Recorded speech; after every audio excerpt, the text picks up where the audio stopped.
Hey there, it's Dr. Noseworthy with the Complete Thyroid Solution.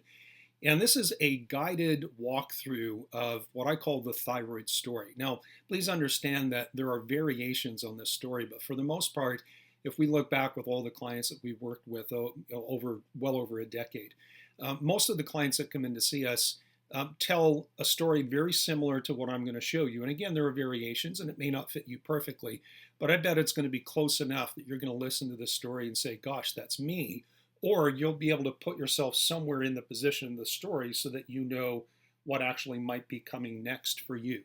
So I'm not going to spend too much time on an introduction, but I want you to know that you're not alone. You're not the only person who's out there suffering with unresolved thyroid symptoms and talking to your medical doctors and people prescribing thyroid hormones and feeling like you're simply just not getting the answers that you're looking for. You're probably not, if you're listening to this, you're not getting the results that you're looking for.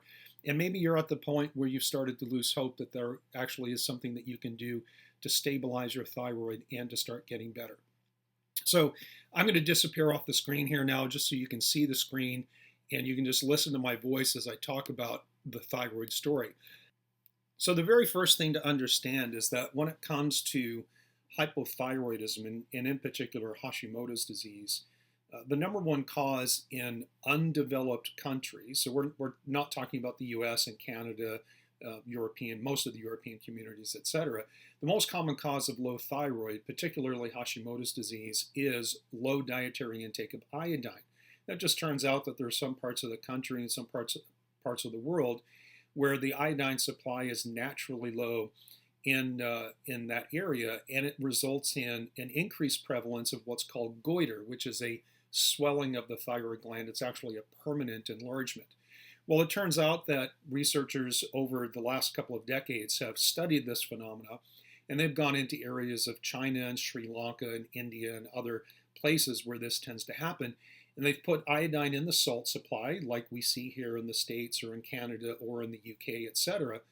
And what ends up happening is goiter prevalence goes down, but there's an evolution or an increased incidence of new onset thyroid disorders, particularly of the autoimmune variety, and that means Hashimoto's disease. Now, if you don't know what Hashimoto's disease is, just hang in there. We'll get to that, and we'll talk about how that is the most common cause. In fact, that's my next point, that in developed countries where iodine deficiency is rare because we're consuming it in our salt supply and it's added into, say, packaged foods and goods, we don't see the same prevalence of goiter, but we do see a very high incidence of autoimmune thyroid or what's called Hashimoto's hypothyroidism.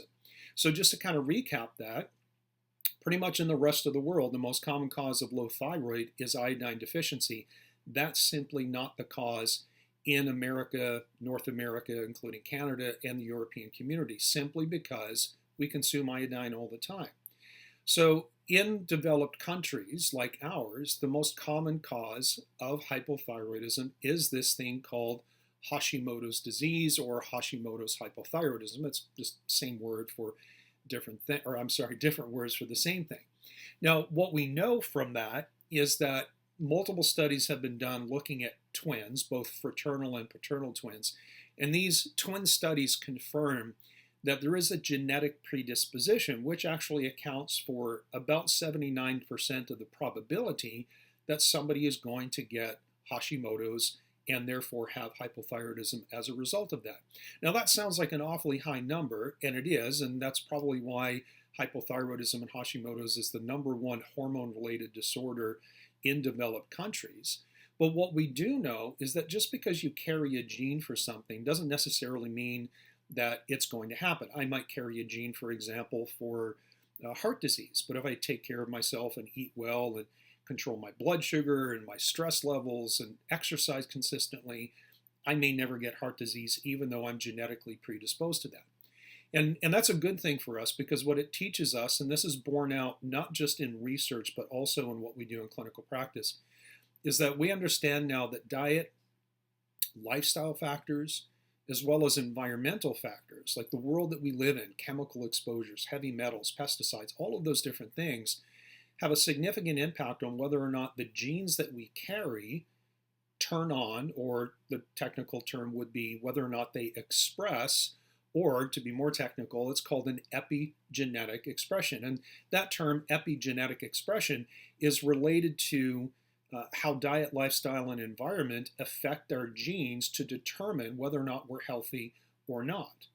And this is very much true of hypothyroidism, particularly Hashimoto's disease, because it is predominantly a genetic-driven problem. For the most part, you can't catch Hashimoto's disease like you might, for example, catch a cold or a flu. For the most part, you've got to have a genetic predisposition. And what this means is that if you're wondering whether or not you have thyroid issues because you have Hashimoto's, but you've never been able to find a doctor to test for it, or maybe you have tested for it and it just doesn't really tell you, yes, you do have Hashimoto's.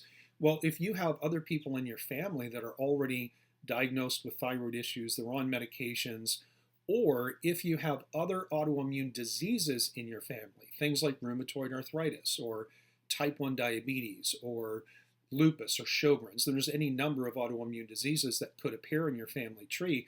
But if you have those things, then chances are, if you're struggling with unresolved thyroid symptoms, then chances are you have autoimmunity. And there are reasons why an autoimmune thyroid test will come back negative despite actually having it. We call that a false negative. There are reasons for that, which we'll deal with in other videos when we walk through some of the other infographics that are in this series. So epigenetic expression is really kind of the key. Yes, we're genetically predisposed in some cases, but there has to be a sufficient trigger. Again, you can carry the gene for Hashimoto's and it may never turn on if you do a really good job of taking care of yourself. But what also means is that if you have already triggered the gene that predisposes you to Hashimoto's and you have it, then you can change your diet, change your lifestyle, and change how you interact with your environment through things like functional medicine strategies, and it can change how your genes express or how aggressive your Hashimoto's can become. So let me say this, and I don't have this on the slide, but it's a very important point that we have to consistently hammer home with the doctors that we teach and the seminars that we've been doing for the last 15 years or so throughout the country, is that once you have an autoimmunity, you can't cure it. There is no cure for autoimmune diseases, and that's across the board. You can't cure type 1 diabetes. You can't cure lupus or Sjogren's, rheumatoid arthritis, or Hashimoto's, or even Graves' disease, if we want to include that as an autoimmune thyroid condition. But what you can do is you can learn to control it, learn to contain the autoimmune expression, meaning that you experience fewer flare-ups and periods of time where your thyroid is just totally out of whack, and you experience an improved quality of life because you're controlling your immune system by manipulating the variables that go into whether or not your immune system continues to attack your thyroid. Now, if you've not been around this world for very long, that may sound like a lot of gibberish. Maybe it sounds like Greek to you, but I would encourage you to stick it out, just because as we go through this walkthrough and these infographics, we're going to try to build step by step your understanding of what it means to have hypothyroidism, what it means to have autoimmunity, and what things are at your disposal to actually change how that's expressing in your life. There are a lot of people that have Hashimoto's that have good control. They're stable for very long periods of time. They experience shorter periods and very infrequent periods of flare-up and degradation of quality of life. And for the most part, they're happy with where they are. But if you're not that person, then there's work to do. And the good news is that there are things that can help. So that's kind of the bigger picture. Let's add a couple more things before we get into the story itself. The next thing I want to add is that women are 10 times more likely than men to have low thyroid issues. And there is some theories in the medical research that has to do with gender hormone differences, particularly with the role of estrogen. And what we see in the literature, and again, we see this in clinical practice, that hormone changes and fluctuations can be both a trigger for Hashimoto's, meaning to turn on that gene, but it also can be a complicating factor. If you have a woman who starts hormone replacement therapy, or maybe she's in the perimenopausal state where things are kind of going up and down, that instability of estrogen levels can not only trigger Hashimoto's, but it can be a significant perpetuating factor that keeps the fire ignited, if you understand what I mean by that, keeps promoting the Hashimoto's reaction. So women, again, 10 times more likely. What we've seen over the last 7 to 8 years, that there's a lot more men than we've seen in the past being diagnosed with Hashimoto's. And there's all kinds of theories as to why that might be. but we can go back to epigenetic expression, changes in diet, lifestyle, as well as the environment that we live in. Most women that end up diagnosed with Hashimoto's get diagnosed somewhere between 30 to 50 years old, but that's kind of the average. We have diagnosed women in their 70s. We have diagnosed young children. In fact, personally, I've diagnosed an 8-year-old girl with Hashimoto's hypothyroidism, which is a very sad thing to say because we wouldn't have said that 10, 15 years ago. So there's been significant changes in, again, diet, lifestyle, environment that is promoting an increased prevalence of Hashimoto's with men, and it's basically spreading across all ages. And we will, and I'm going to make a prediction here, that we're going to see the same thing with autoimmune diseases of all varieties. As we continue to mess up diet, lifestyle, and environment, we're going to change how our genes interact with those things, and you're going to see everybody getting sicker and sicker and sicker as our society grows older and older and older. So that's kind of the big story. Let's get into actually the thyroid story itself. So thyroid symptoms typically begin, but in the very early stages, you might be tired, you might be losing your hair, you might be having difficulty shedding those last few pounds, or maybe you're just gaining weight regardless of what your diet and exercise program looks like. There are many different low thyroid symptoms, but they tend to cluster around weight gain, hair loss, fatigue, lack of motivation, brain fog, sometimes even depression, need for increased sleep, yet having poor sleep patterns, and so on. So they tend to cluster, but there's many different thyroid symptoms that can come on. But in the very beginning, the symptoms show up, but the confusion ends up being that the lab tests are normal. And so what ends up happening is that people end up going to their doctor with classic low thyroid symptoms, and they run a thyroid test. Typically, it's just a single marker, just a TSH level, and that comes back normal, and they say, well, it's not your thyroid. And that can be true for sure, because there's many other things that cause fatigue and weight gain and brain fog or hair loss. It's not just the thyroid that can do that. But what we understand about the big word here, pathophysiology, what's the underlying change in body chemistry that's actually promoting the thyroid symptomatology, is this Hashimoto's, which is an autoimmunity. And that simply means that your own immune system is attacking and destroying some part of your own body. And so with Hashimoto's hypothyroidism, the autoimmunity means that the immune system, your immune system, is targeting one of two different proteins that are found inside the thyroid gland itself. And as a result of that, the immune system slowly begins to erode away your ability to make thyroid hormones. And so it's kind of a slow progression. It's a slow deterioration. And I'm going to say in most cases, there's certainly some people who seem to show up with hypothyroid symptoms literally overnight. Like, I was fine last week, but now I'm not. And it's been this way for a long, a period of time. But it goes back to this idea that the main cause in developed countries of hypothyroidism is an underlying autoimmune disease. In fact, statistically, and you can see this in any endocrine textbook or any research article that talks about thyroid, hypothyroidism, and Hashimoto's, that fully 90%, some say 95%, let's just keep it conservative, 90% of all thyroid disorders are actually autoimmune reactions against the thyroid. And you may be going, well, dang it, you just told me you can't cure autoimmune disease, but make sure that you pay attention to what I said right after that, which was control and containment. There's a lot that we can do to change how the immune system is acting or how it's expressing.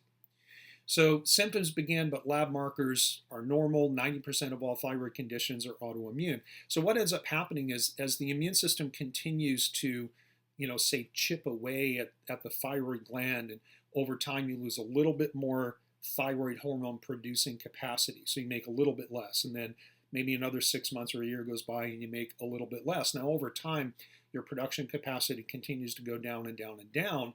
And so eventually what ends up happening is it begins to change your lab patterns, and particularly the TSH value goes up. Now we'll have other videos and infographics that talk about TSH and T4, free T3, reverse T3, thyroid peroxidase. What are the lab markers that we need to look at to really fully assess the thyroid system?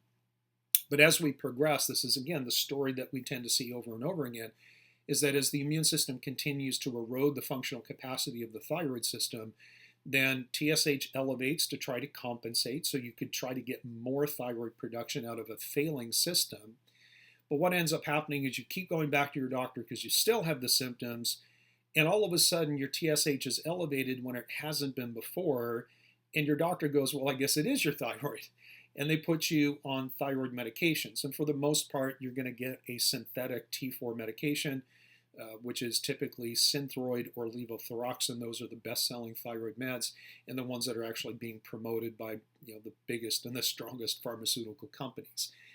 Again, we'll have a different infographic and a video walkthrough and discussion about different thyroid medications and what your options are. But I'll tell you that the time frame between when your symptoms began and when you were properly diagnosed with hypothyroidism and put on medications is absolutely critical. So imagine two different scenarios. Let's say that your thyroid symptoms started 2 months ago and your doctor was a little bit more open-minded, or maybe you were a little bit further progressed and your immune system is a little bit more aggressive. And so it only took 2 months for your symptoms to begin to where your TSH elevated and your doctor can say, wow, this is hypothyroidism, let's put you on medications because we need to compensate for what you're not making on your own. Well, you have 2-month period of time which you're symptomatic, you're suffering, your quality of life has changed, but it's only 2 months of time, which is a relatively short time frame to prevent the autoimmunity from spilling over and affecting other systems. And in fact, statistically, again, we get this from medical research, is that if you have Hashimoto's disease, there's about a 50 to 60% chance that you have at least one other autoimmunity. And so we see autoimmunities come in pairs or triplets. And in fact, we can have somebody has what we call a polyendocrine autoimmune system, where their immune system is attacking, say, not just their thyroid, but maybe they're attacking their ovarian system for women, testicular system for men. They have made neurological antibodies. Maybe they have adrenal system antibodies, and the list goes on and on and on. There's no clear pattern as to which is number one and which is number two, and then it goes to number three consistently. It just really is depending on your own genetic makeup and where your weak spots are, because your immune system, once it starts attacking your body, will preferentially begin to attack you where you're genetically the weakest. And that might be different for me, it might be different for somebody else. So it's a kind of a little bit of a mixed bag. Well, the problem is that for some people, the time frame between the onset of symptoms and when they're properly diagnosed and then put on medications is a lot longer than 2 months. Sometimes it's months and months and months, and sometimes it's actually years. And so the longer you go with an underlying autoimmunity that's stirring up trouble and it's attacking your body, the more likely it is that that spills over and begins to affect other systems. And the longer period you go with an uncontrolled inflammatory immune activation state, which is what autoimmunity is, kind of at its core, the longer you go, or the greater a window of time you have to develop what we call metabolic wounds, damage to your metabolic systems that may have some degree of permanency, meaning that no matter how well you treat yourself and how much you can get better, sometimes there's a degree of permanency where you can only get so far. So it's really critical that if you're at the stage where you've just recently experienced the onset of thyroid symptoms, you need to get someone who's going to listen to you. And this is another thing that we see in part of the thyroid story. I don't really have it written on the infographic, but because the conventional medical mindset is very rigid and structured in its protocol and flowchart driven, there's very little room in the minds of most conventionally trained endocrinologists or internists to look at you as an individual person and say, yeah, let me think outside the box and do something a little bit different. Because the reality is, again, there's a period of time where you have thyroid symptoms because you do have a thyroid problem. It's just that the labs haven't changed yet, but it will. And the sooner you can get properly managed, whether that means thyroid medications or exploring natural medicine or a combination of the two, which is probably the best long-term solution, the shorter that time frame is, the better you are going to be in the long run. So eventually the TSH elevates, you get diagnosed, you get placed on medications, and quite often what happens is that your TSH becomes normal, which is what we all want. I mean, I'm happy with that. You're probably happy with that. Your medical doctor is happy with that. But what we're not happy with is when you're on meds, your TSH is normal, maybe your larger thyroid panel is normal, but your symptoms haven't changed. Now, for some people, let me kind of give you in a continuum. For the lucky few, they get on thyroid medications and it changes everything. They just feel great. It's like everything goes away. And that's fantastic, but that's the exception rather than the rule. So some people go on meds and feel great. Some people go on meds and they have a honeymoon period where they feel good for a few weeks, maybe even a few months. But the medications, while they do normalize the labs and the TSH now looks normal, really doesn't do much for the immune system. And so what ends up happening is you keep going back to your doctor because you have these unresolved thyroid symptoms. And the doctor keeps saying, I don't know what to do with you because your TSH is normal. And that's really all they're concerned about. You know, the attitude on the conventional side, and we can't fault them. They're not stupid people. They're not evil, wicked people. They're just trained to think a certain way. They're trained to see things from a certain perspective. And sometimes it doesn't serve you. Sometimes it's just not what is in your best interest. And so what you need is you need somebody to go, okay, well, great. You're on medications. That's probably a good thing. Your TSH is normal. That's also a good thing. But why do we have the unresolved symptoms? Well, one reason could be you have other things that are promoting fatigue. You know, you've got a leaky gut. You've got food sensitivities. You've got stress patterns and poor sleep and circadian rhythm issues. Your cortisol levels are off. Your blood sugar is off. Pick something, right? There's a lot of things that can cause fatigue and weight gain and brain fog and give you the laundry list of symptoms. And so you need to be working with someone who's smart enough to understand the physiology of where these symptoms can come from. But I will tell you, in many cases, people who have unresolved thyroid symptoms, despite being on meds, despite having a normal TSH, have a combination. They have other things that are promoting the same symptomatology, but here's the key. The other things that tend to create or mimic the same symptomatology as low thyroid also complicate how your thyroid acts in the context of Hashimoto's disease. So yeah, maybe you've got some blood sugar issues and some adrenal issues and some food sensitivities. Those things are important by themselves, but they are factors that you can change, control, eliminate, and improve to take the stress off your thyroid because it tends to calm down your Hashimoto's and calm down and give you better control over your autoimmune issues. So again, great that you're on meds, great your TSH normal, but if you have unresolved symptoms, then you need to keep looking. And you can't take, I don't know, for an answer from your conventionally trained physicians, as much as you might like them. Now, the other person in that continuum is someone who gets diagnosed and they could put on meds and they have no change in their symptoms whatsoever. The only thing that changes is their TSH, and that doesn't always happen consistently.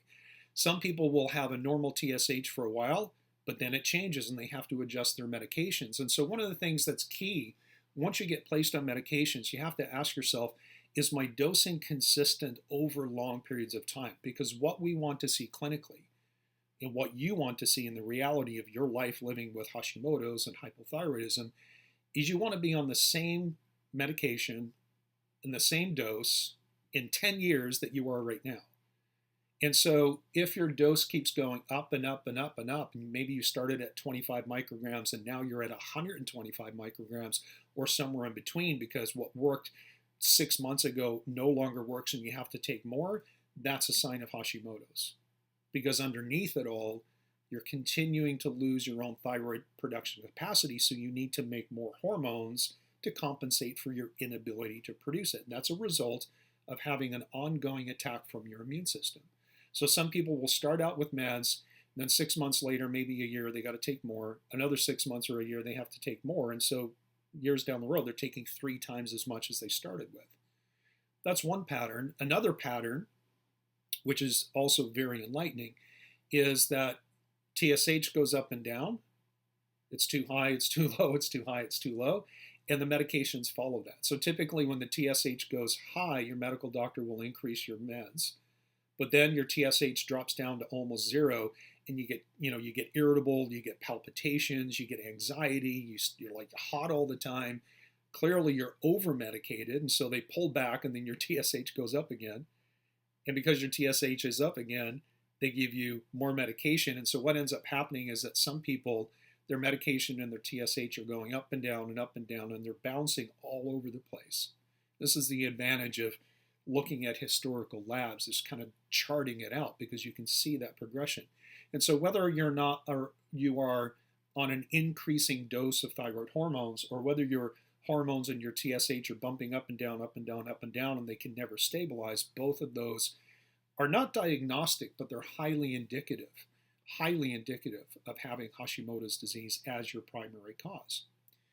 Now, if you're working with doctors and you're kind of in this situation where you're on meds, your labs are normal, but you still have unresolved symptoms, if you keep going back to the same doctor, they're typically going to start referring you out for non-thyroid related symptoms.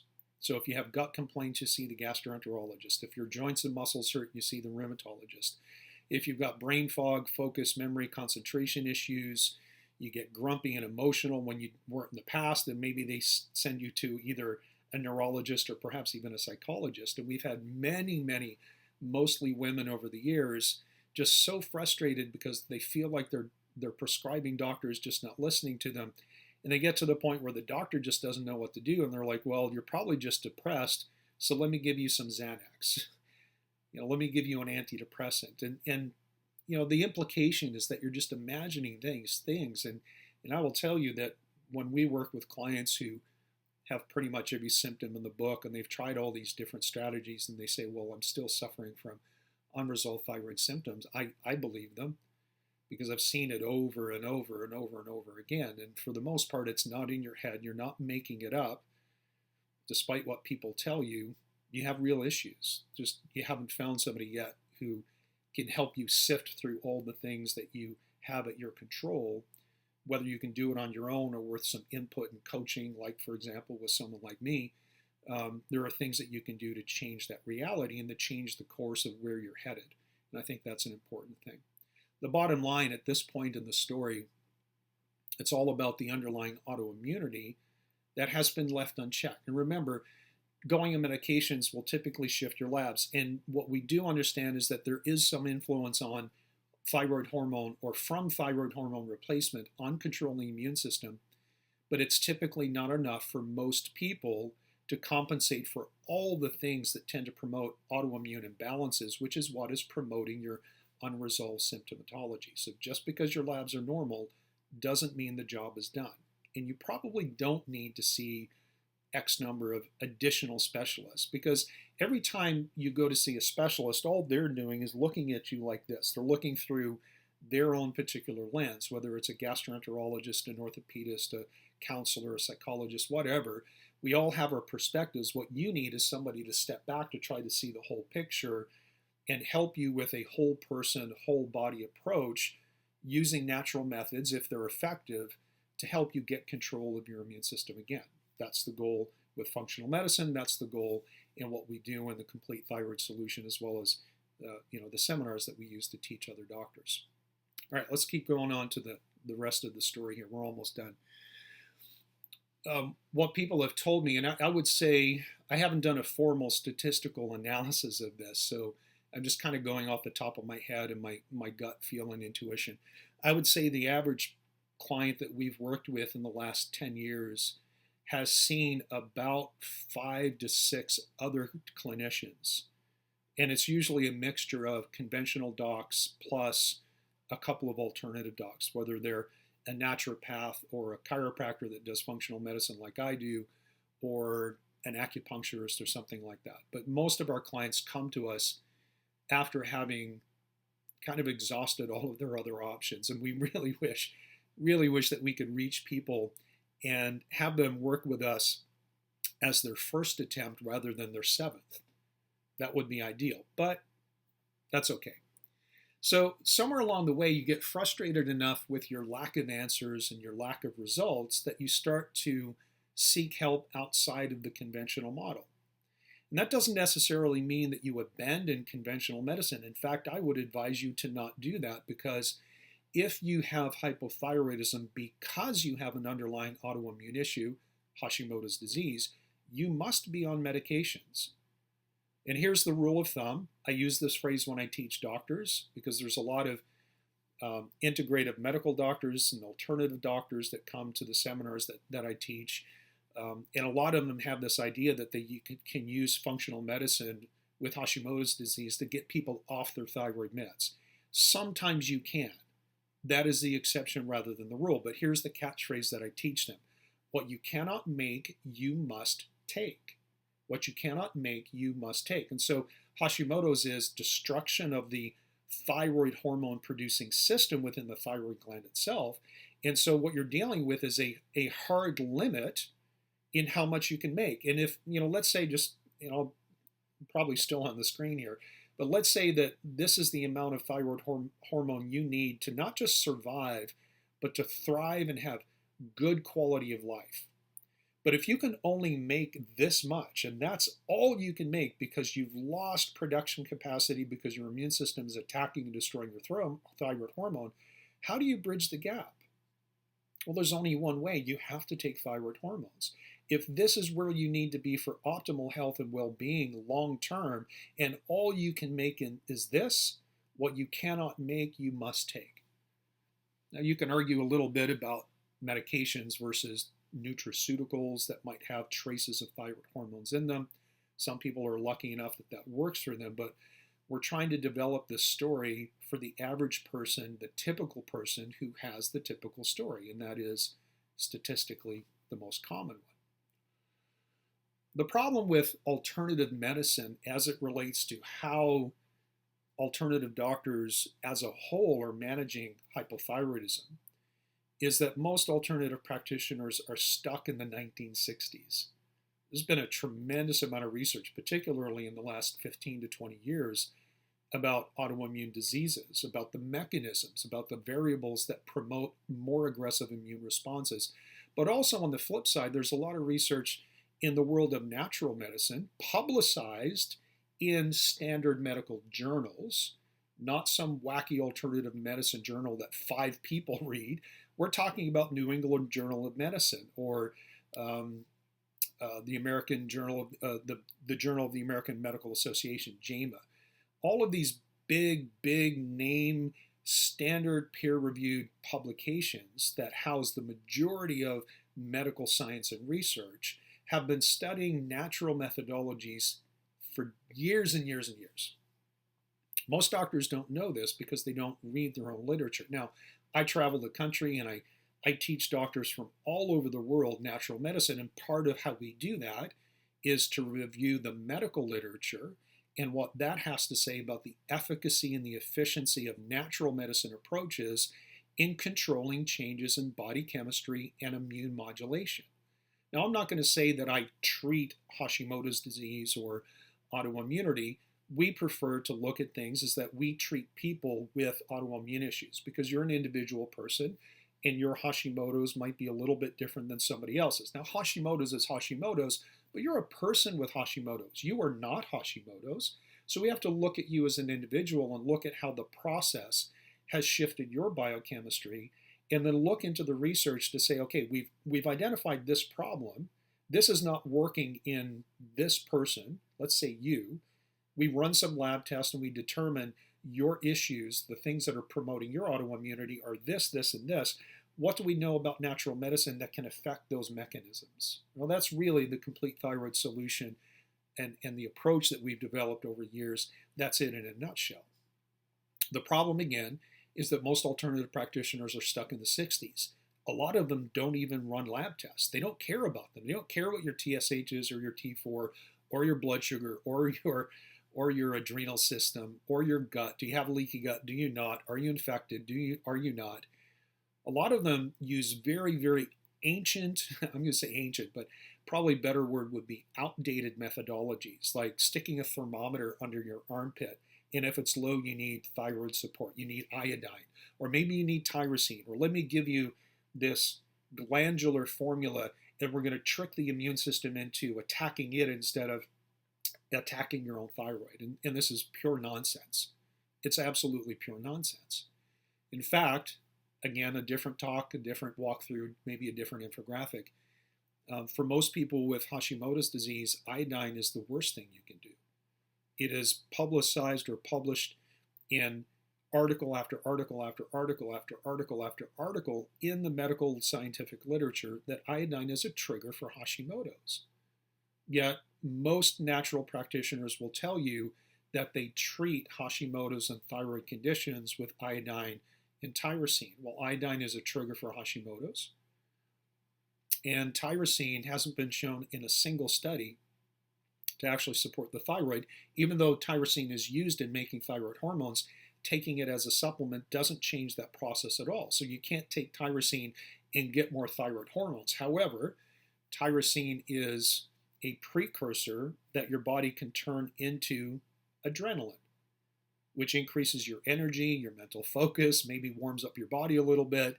And so you think your thyroid is working better when it's actually not. So there's a lot of pitfalls if you're just kind of going to, Google or the yellow pages if you're still using a phone book, and just kind of randomly picking someone just because they're close to you.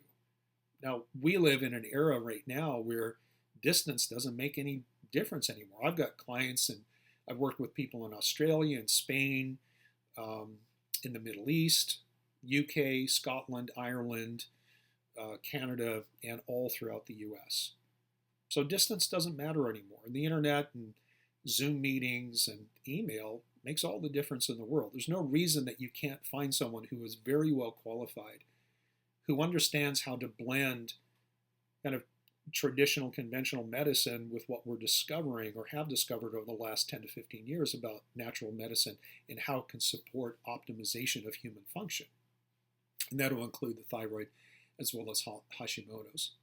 One of the other things, and let's finish this and we'll move on and try to clue this up, pardon me, is that a lot of alternative practitioners, and I include integrative medical doctors in this, so doctors that are doing things like IV therapies, hormone replacement, chelation therapy. A lot of practitioners have a shtick. They have an MO. They have a thing that they do because, well, usually it's because it's what helped them. I can't tell you how many practitioners come to the seminars that I teach because they had a health issue that conventional medicine couldn't fix. And so they did something in the world of alternative medicine, and it was like a miracle fix for them. And then they suddenly think that that's what everybody needs.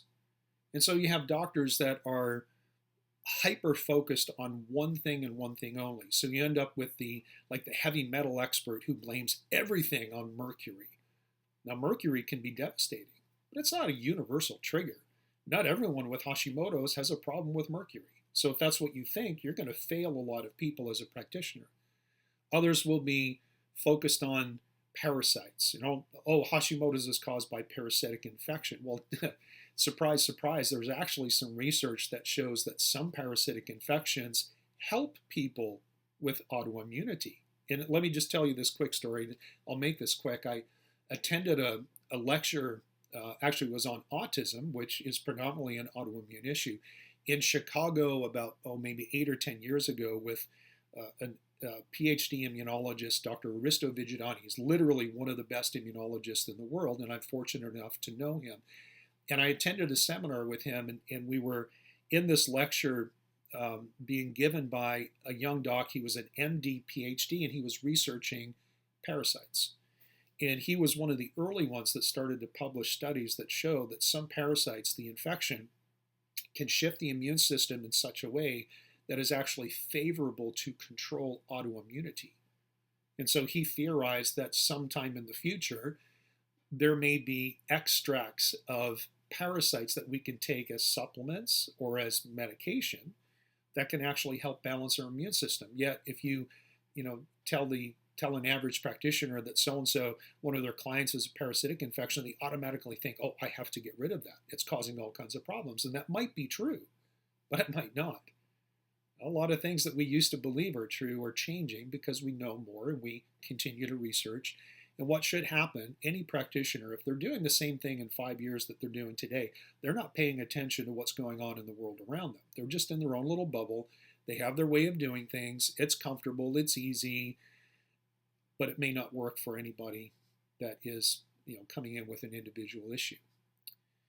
So seeking help outside conventional model. Now that's not to say that alternative medicine has no benefit. It absolutely does. And most things that most practitioners do can and should be and will be of some benefit. But a lot of the clients that we work with that have already seen 5, 6, 7, 8 other doctors, most of them have seen natural practitioners who did any number of natural strategies, some of which helped, some of which didn't, some of which might make people worse, because there's a lot of focus these days on immune stimulants, which may not be the best thing in the world, because when it comes to autoimmunity, some things that may help one person could actually devastate somebody else. And if they don't have a way to understand that physiology and to make some adjustments or changes or to avoid that strategy from the beginning, then they're going to end up actually doing some harm, which is against the oath that we all have sworn: first, do no harm. So what ends up happening for some people who step outside of conventional medicine is that their initial enthusiasm fades as the results are disappointing. And that could mean either no results, maybe getting worse, or maybe they got some results. Maybe they got 20, 30% better, but they want 70, 80, 90, 100%. But the doc is just like, I don't know what to do anymore, because they have their shtick, they have their way of doing things. One of the problems that we've discovered and I have personally lectured to thousands of doctors over the last 12 years, is that most practitioners don't have an overall process or a strategically well thought out plan to address complex problems. For most alternative practitioners, if you come in with 1 or 2 issues and the root cause is something simple, you're going to do well with an off-the-shelf, one-size-fits-all strategy that might focus on maybe food elimination, diet modification, and maybe like a gut cleanse or a liver cleanse. Like, those things are powerful strategies. And if you're on the conservative end of the continuum with your autoimmunity and hypothyroidism, then that could do wonders for you, but most people aren't. A lot of people with thyroid issues don't even know yet that they have Hashimotos. Nobody's paying attention to it. But one of the things that is quite beneficial in how we practice with the Complete Thyroid Solution and the educational programs that we're putting together, and this is what we teach in our seminars, is that you have to have a strategy. You have to have a plan. You have to understand global physiology, but particularly how the immune system interfaces with the thyroid and other hormonal systems, and how the brain, the hormones, and the immune system all fit together. And you have to look at each individual person as an individual person and ask the question, what do we know about their physiology? Where are the weaknesses and the chinks in their armor? And what's the best place for me to start? Because I might start with the gut with one person, or maybe I'll do a detox for the next one as step number 1. Maybe that's not the first right thing to do with somebody. Maybe I have to deal with their blood sugar and their adrenals first. Maybe someone else, we need to make some progress in, deloading toxins and infections before we can fix a leaky gut or a leaky brain. There's so many things that go into unraveling the complexity of autoimmunity that you cannot have a one-size-fits-all approach. It's just not going to be successful for the vast majority of people. So most docs have a thyroid protocol, a one-size-fits-all approach, and they try to fit you into that rather than looking at you as an individual person and having that personalized whole body, whole person approach that is unique to you, because you are unique and your doctors should be treating you that way. The problem then is that you can waste months, sometimes even years, and certainly a lot of money looking for the right approach, looking for the right person. The bottom line is immunology, autoimmunology, is not taught in medical school. It's not taught in chiropractic school or naturopathy. That is slowly changing now. What we're seeing since we've been teaching these seminars over the course of the last 10 plus years, what we're starting to see now is that chiropractic schools, naturopathic colleges are now beginning to implement basic training in what we've been teaching in our seminars for a decade or more. The landscape is changing, and I am going to predict that, from 2020, where I'm recording this, um, the next 10 to 15 years, you're going to see a new breed of clinicians that are coming up, mostly out of the alternative medical schools. And they're going to be very savvy, not just in the traditional methodology of whatever their profession is, chiropractic, acupuncture, whatever.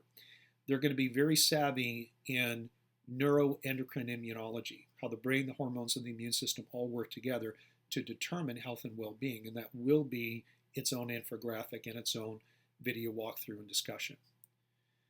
When I ask doctors who, in our seminars, when I ask them, like, who are the autoimmunologists, most people will say, well, it's the rheumatologist. And I heartily disagree. Rheumatologists are great if you have only a handful of autoimmune diseases that can be handled with steroids, because that's pretty much the only trick in that book. They're not trained to look at immunology and look at autoimmunology as a modifiable entity or problem as it relates to how diet, lifestyle, and environment go into that. And so they take out the big guns and they use steroids and other immune suppressants to shut down the immune system rather than controlling it with finesse and intent. And that's perhaps the biggest difference between what conventional immunology approaches are compared to something like what we do in the Complete Thyroid Solution. So let me just do this now as some concluding remarks. When it comes to the things that can be done to help you control your thyroid and your autoimmunity, your Hashimotos, there are a handful of strategies that tend to be helpful to most people with Hashimotos. And I'm not going to say 100%, but these are things that we really have to try with most people. One of them would be, for example, eliminating gluten from your diet. And maybe you're tired of, what you think is a gluten-free fad.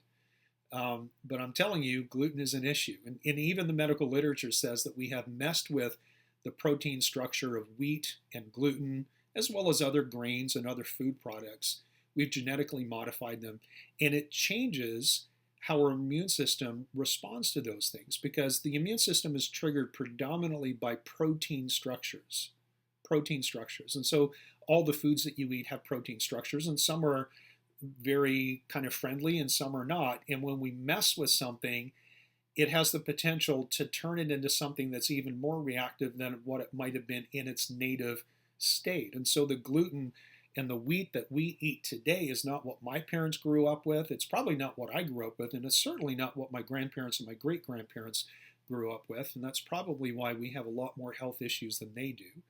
They'll go back enough generations and they have things that killed them at very young ages. And so there's kind of a trade-off.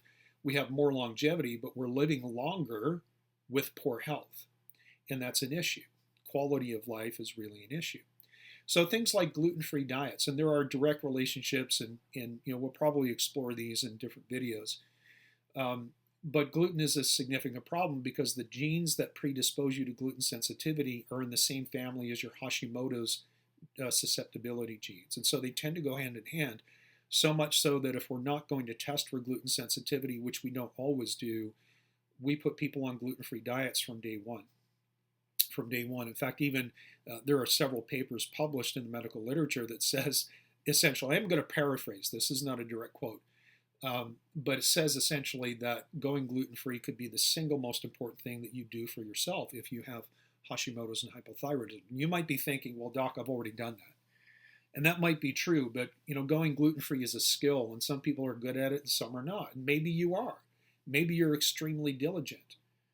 But maybe you've got hidden sources of gluten in other things. Maybe you're eating at restaurants and there's gluten in gravies or sauces, or there's cross-contamination. Or maybe you've gone gluten-free and that's the only thing that you've changed, but you haven't taken out dairy and corn and peanuts and soy or broccoli, because guess what? You can react to broccoli. People can react to anything. So sometimes we can get great changes by doing a simple diet modification without any testing, and other times we have to do a lot of testing to get the detail and the information so we can help one particular person. So I'm not an advocate of doing food sensitivity testing on absolutely everyone. We try to do tests judiciously when they make sense. So again, a lot of things that can be helpful for most people. Sometimes you have to get very specific. Some people can make a few changes in diet and lifestyle and do exceptionally well. Some people can read a blog article about how a supplement might help Hashimoto's and take that on their own and actually experience some benefit from that. It tends to be the exception rather than the rule. And so the best strategy, particularly if your story has followed the progression that I've outlined here, again, which is the most common one. It's not the only story, but it's the most common one. Maybe you're at the point where you've gone like, Doc, I've changed my diet. I've taken supplements that, XYZ podcast person has said you should take if you have Hashimoto's. I've done the things and I'm still not better. Well, at that case, you need some kind of a personalized approach, and you need somebody to look at you and come up with some kind of a diagnostic strategy that is sensible, reasonable, financially affordable, that will give us information that we can start treating you like that individual person that you are. But whoever you work with needs to have a solid grasp of what is called the neuroendocrine immune super system. And that's a mouthful. But let me break it down. Neuroendocrine immune super system. How the brain, the hormones, and the immune system all work together to control quality of life in all aspects of human function. There's nothing that happens in your body that doesn't involve some point of all three of those. All of them. Now, let me give you an analogy. If I show you the front of my hand and then the back of my hand, you don't get confused thinking those are two different things. It's just my hand. You can't have a sensible conversation about your thyroid system without understanding how it affects and is affected by your brain.